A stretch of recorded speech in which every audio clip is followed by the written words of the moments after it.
चाहिँ हाम्रो यो कुलरिया नदी भने यही हो। पहिला यो धेरै ठुलो थियो, अहिले चाहिँ नहर आएर चाहिँ एकदम यो नहरले सबै तटबन्धनले गर्दा सानो बनाउँदै गइरहेछ।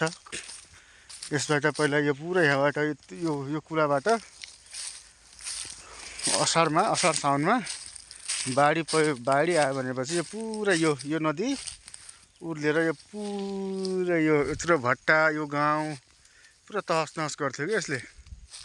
यो यहाँ चाहिँ नेपाली जङ्गल, यो जङ्गल धेरै ठुलो जङ्गल थियो पहिला चाहिँ। अहिले यो नहर आएर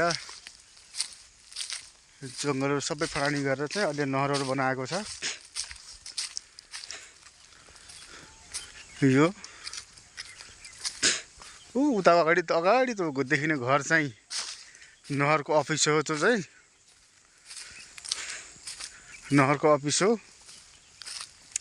त्यसमा काम मात्रै चालु छ।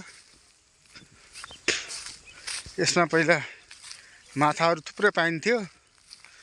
अहिले यो 2-3 वर्ष भयो यो नहरको काम चालु भएर चाहिँ यो पानी जम्मै रोकेर चाहिँ अहिले यसमा केही पनि छैन। यो धेरै गहिरो कुलो थियो। यसमा मान्छे पनि कति मान्छे मरे यो नदीमा चाहिँ।